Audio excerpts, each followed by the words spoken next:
Hello friends, मैं हूं doctor Sujit चंद्रात्रेय। आज हम बात करेंगे पीसीओडी के बारे में। पीसीओडी या पीसीओएस, इसको पॉलीसिस्टिक ओवेरियन डिसीज या पॉलीसिस्टिक ओवेरियन सिंड्रोम ऐसा कहा जाता है।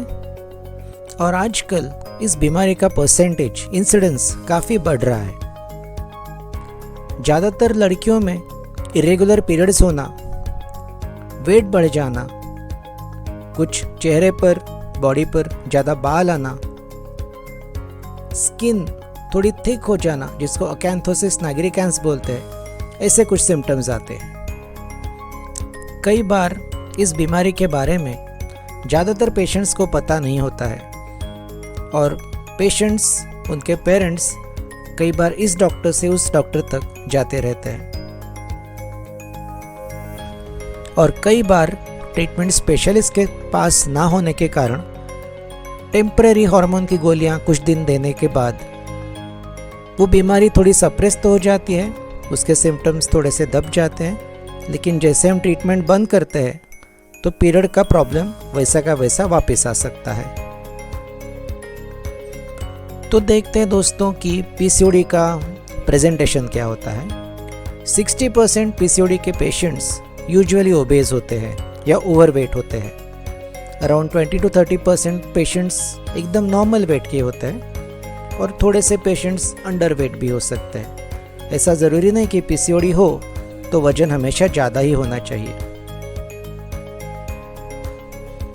पॉलीसिस्टिक ओवेरियन सिंड्रोम में ओबेसिटी के साथ साथ इरेगुलर पीरियड्स, पेट में दर्द होना, ज़्यादा एक्ने, पिंपल्स आ जाना, हेवी पीरियड्स जाना, हेडेक्स होना, इनफर्टिलिटी मैनिफेस्ट होना, ये सिम्टम्स भी दिख सकते हैं। पॉलीसिस्टिक ओवरीज के कई पेशेंट्स में थोड़ा मेल हार्मोन बॉडी में बढ़ जाता है और एक्सेस मेल हार्मोन की मैनिफेस्टेशंस भी कुछ लड़कियों में दिख जाती है, जैसे स्किन थोड़ा ऑयली होना, पिंपल्स आना, सर के बाल जल्दी झड़ जाना, चेहरे पर, बॉडी पर ज़्यादा बाल, हेयर ग्रोथ हो जाना। ये बहुत पीसीओ के पेशेंट्स में हमें दिख जाता है।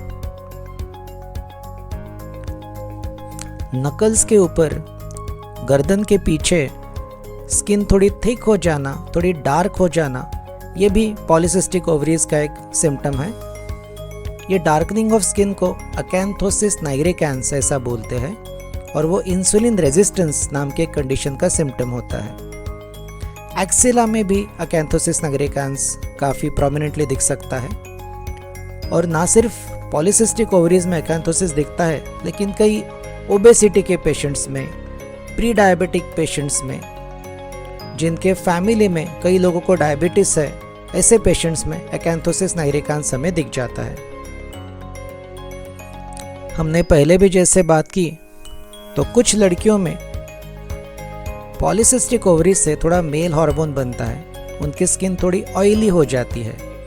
बॉडी में एक्स्ट्रा मेल हार्मोन आने के कारण चेहरे पर, फोरहेड पर, बैक पर पिंपल्स आने चालू हो जाते हैं। कुछ लड़कियों में एक्सेस हेयर लॉस होना चालू हो जाता है और वो हेयर लॉस भी एंड्रोजेनिक एलोपेशिया नाम के टाइप का हेयर लॉस होता है, जिसे हम मेल पैटर्न बाल्डनेस या हेयरलाइन रिसेशन भी बोलते हैं। इसी excess male hormone in body का दूसरा मैनिफेस्टेशन हो सकता है हिरसुटिज्म। हिरसुटिज्म मतलब लेडीज में मर्दों जैसे बाल आना, तो दाढ़ी के एरिया में, मुच्छे के एरिया में ज़्यादा बाल आ जाना और एक्सट्रीम केसेस में एक्चुअली प्रॉपर दाढ़ी मुच्छे भी आ जाना, ये भी सिम्टम कुछ पीसीओएस के पेशेंट में हमें दिख सकता है। सिम्टम्स के बाद पॉलीसिस्टिक ओवरीज का मैकेनिज्म क्या है थोड़ा जान लेंगे।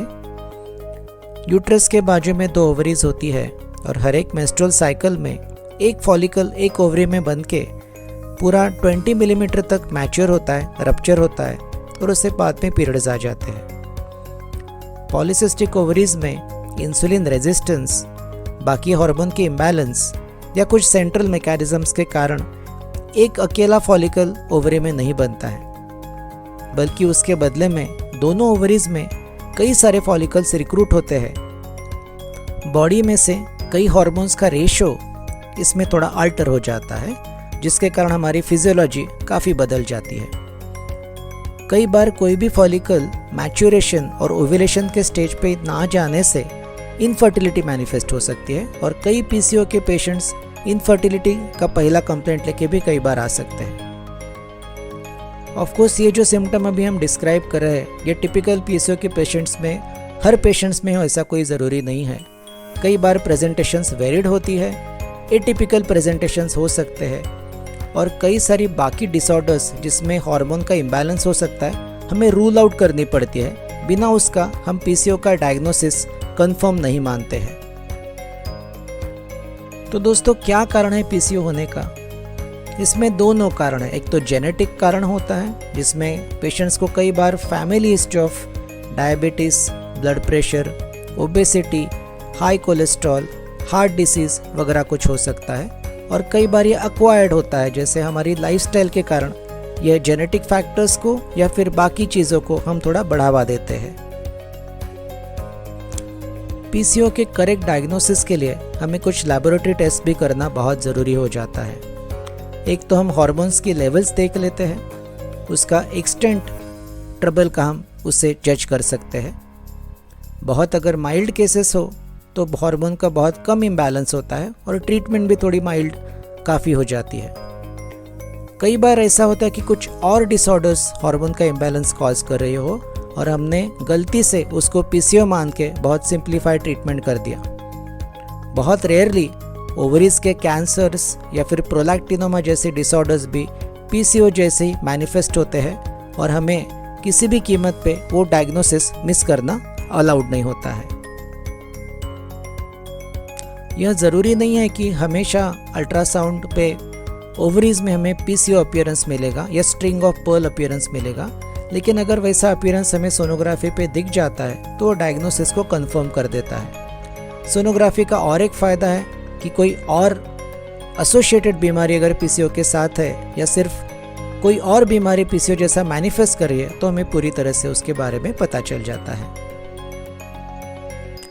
जैसे हमने पहले भी बात की, हमें एग्जैक्ट 100% मैकेनिज्म तो पता नहीं, लेकिन इंसुलिन रेजिस्टेंस ये पीसीओ का अंडरलाइंग बेसिक मैकेनिज्म माना गया है। इंसुलिन रेजिस्टेंस के कारण type 2 diabetes, high cholesterol, high blood pressure, heart की बीमारियाँ, ओबेसिटी आदि चीज़ भी हो सकती है।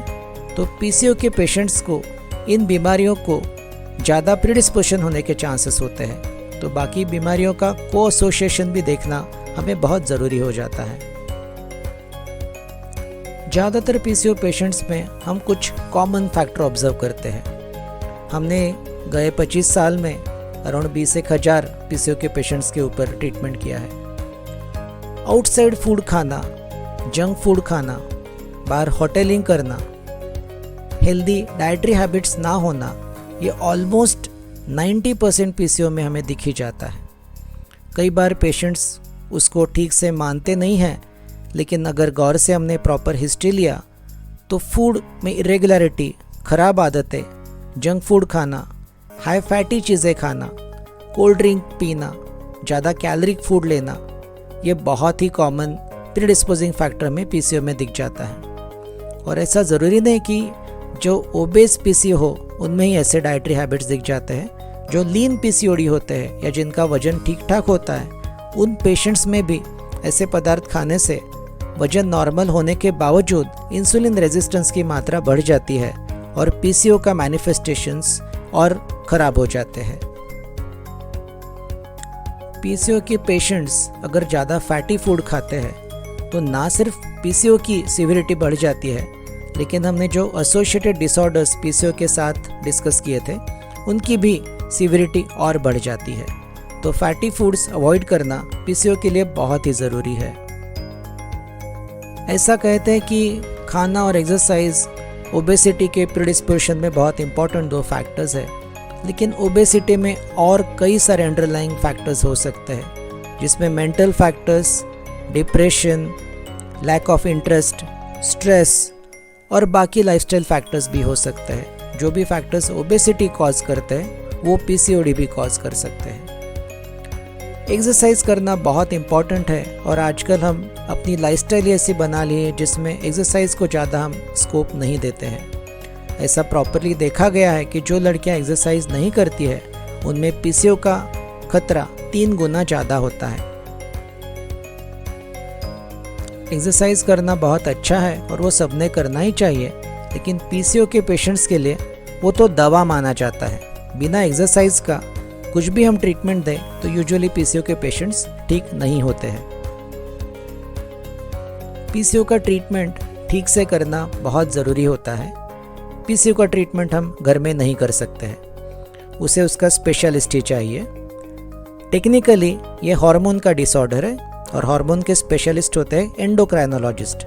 तो पीसीओडी का प्राइमरी ट्रीटमेंट तो एंडोक्राइनोलॉजिस्ट करते हैं। कई बार कुछ पेशेंट्स पीरियड की रेगुलरिटी मान के उसे गायनेकोलॉजिस्ट के पास चले जाते हैं। जो गायनेकोलॉजिस्ट हार्मोनल डिसऑर्डर्स और पीसीओ ट्रीट करते हैं वो भी पीसीओडी के लिए अच्छे डॉक्टर साबित हो सकते हैं। लेकिन बाकी कोई डॉक्टर्स जो हार्मोन्स के साथ, हार्मोन की बीमारियों के साथ ज़्यादा एक्सपीरियंस नहीं रखते हैं, उनके पास पीसीओ का ट्रीटमेंट ना किया जाए, क्योंकि उसकी इंट्रिकसीज, बाकी हार्मोनल डिसऑर्डर्स कई बार नॉन स्पेशलिस्ट को इतनी आसानी से सॉल्व करना पॉसिबल नहीं होता है।